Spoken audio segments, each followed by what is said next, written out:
Okay, camera roll.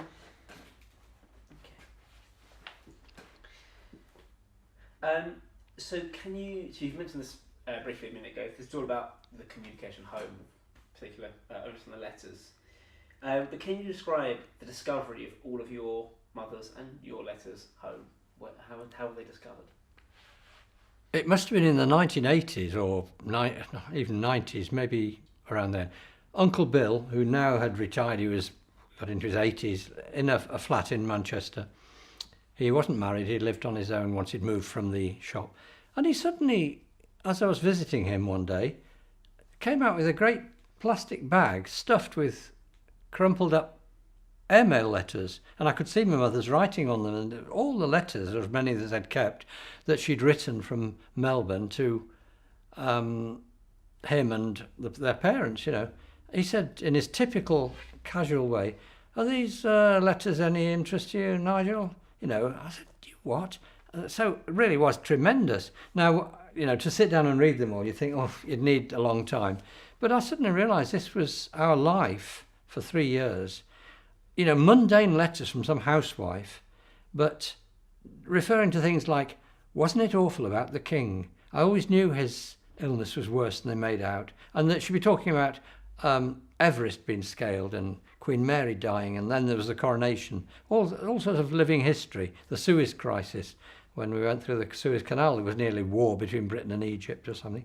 So we got these letters, and it was my brother's idea then to put them together and for me to write a narrative around it, and he wrote a preface in a way, and got it printed and done. Good adventure, yeah, with a website. So it was wonderful to receive those things. It was just a treasure trove. Never suspected it.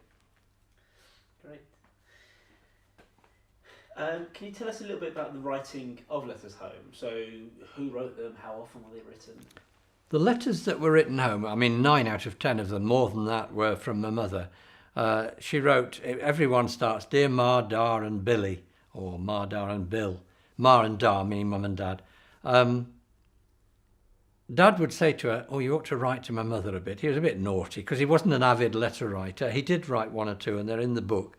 But she generally wrote to everybody, and then she'd feel guilty because she'd written to her parents, but she owed Granny Crowther a letter, or she owed Auntie Barbara and Uncle Ben a letter.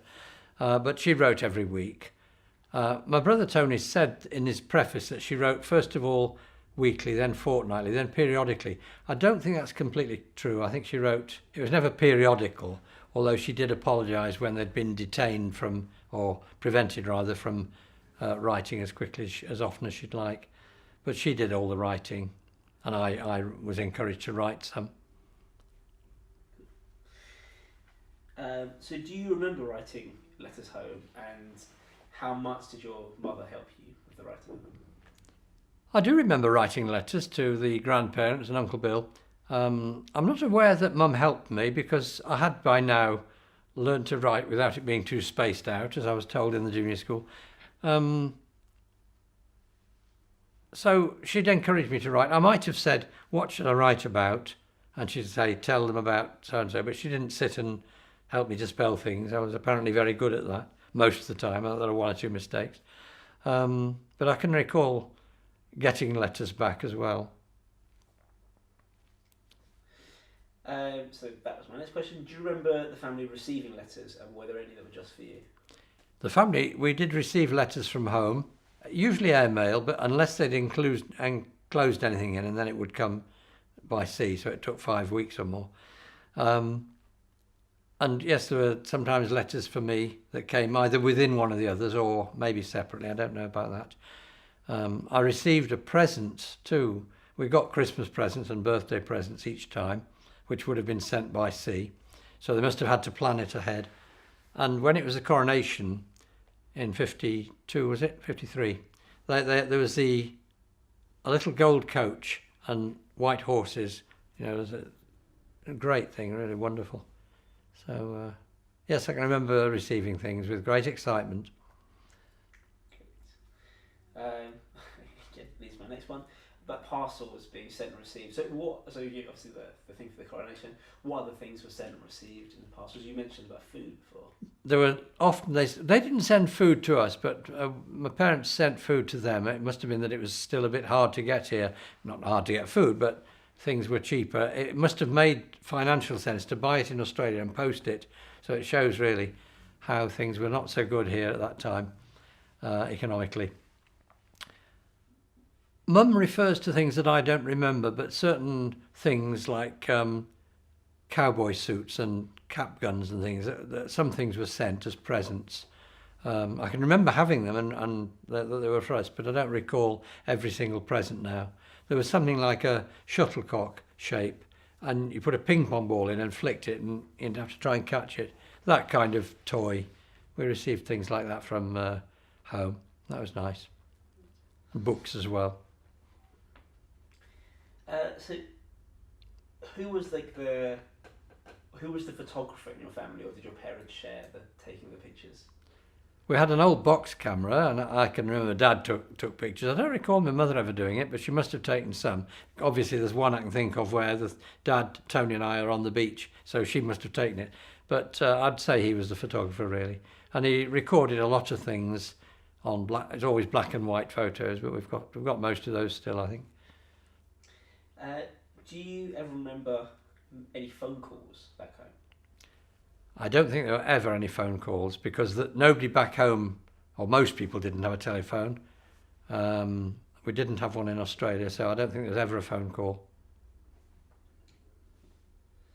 So can you tell me about any reel-to-reel recordings that you sent to family back in England? One of the things that Dad did, he got this business it became known as the Melbourne Recording Company. That they must have used reel-to-reel things, but I can remember that he had this thing going where people could make a record to send home to their relatives. And we made one, we recorded in our own room, really, in our own living room.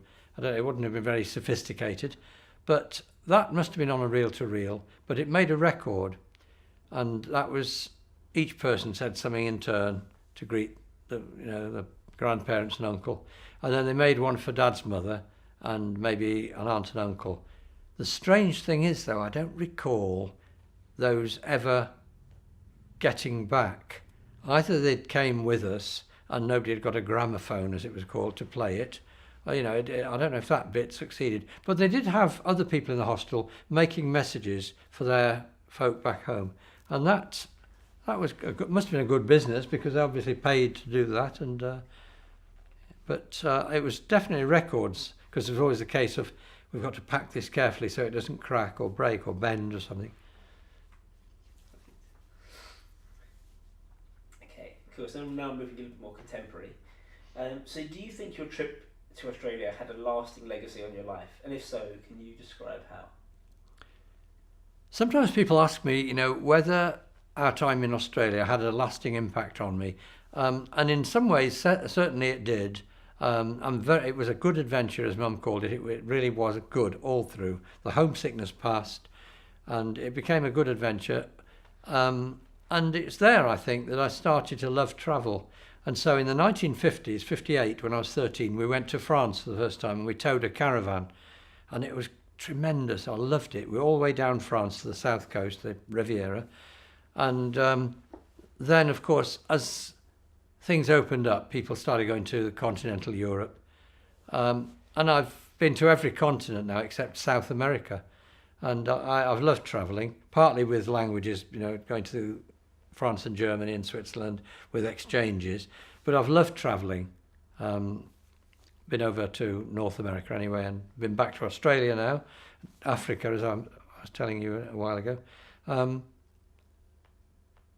But I think the love for travelling like that began down under.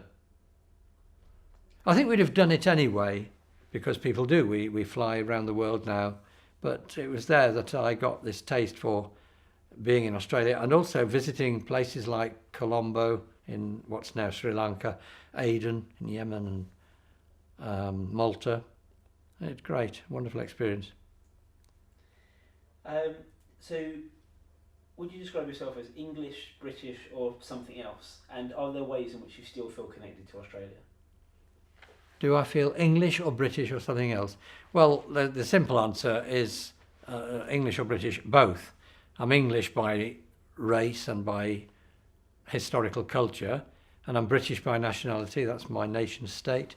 I'm European, but that's most British people would put that quite. Apart from the EU debate at the moment, it seems to be low on people's priority. You know, we're very insular.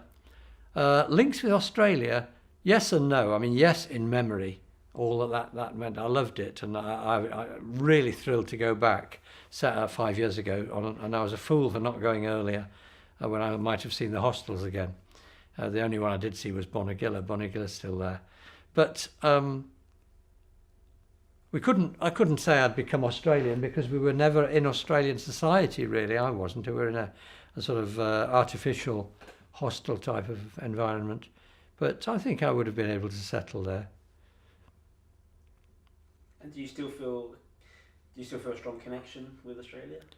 Well, I can't say strong in the sense of that. I mean, I know 3 people there now, or three families. They've emigrated themselves from the Birmingham area, but they're not. It's not to do with our having gone there before. They're not connected with that. I'd love to go back again once more if I can. I'd like to do that. So in some ways it is strong. It's a strong memory and it's part of my story. But I'm not all the time thinking about Australia or in touch with there. I met one couple walking back in the area where the bush was, and it's gone. And there are roads and beautiful houses there, many trees. And I met this couple, Bruce, of course, and his wife Trish. And it was really like, oh, come in, mate, take the weight off your feet. Yeah, you go. And really, and he's in touch with me on Facebook and by email. But his grandparents came from Grimsby, you know, like everybody else. They're the children of migrants. And he's had a copy of our book, Good Adventure. Yeah, so I do feel a link with it, but it's, you know, memory rather than any practical thing. Great. Thank you. Importance of later.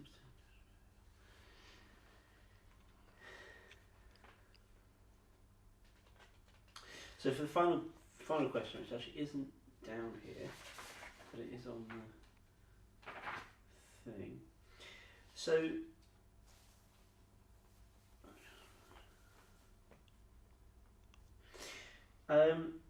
could you tell me a little bit about the importance of later returning to Australia? So when you went back, you said you waited a long time to go back, but you did go back more recently. What importance did that return hold for you? When I finally and foolishly arranged to go back, foolishly doing it so late, I mean, when I finally got around to making the trip to Australia in 2012, I was suddenly really excited because I was going to see places like Perth again. And I knew one person there, again, not connected. It was actually Zambian, or Zimbabwean rather, but I met him in Perth. There was a college friend, a university friend of mine living in Melbourne who's long since emigrated, and I stayed where she is.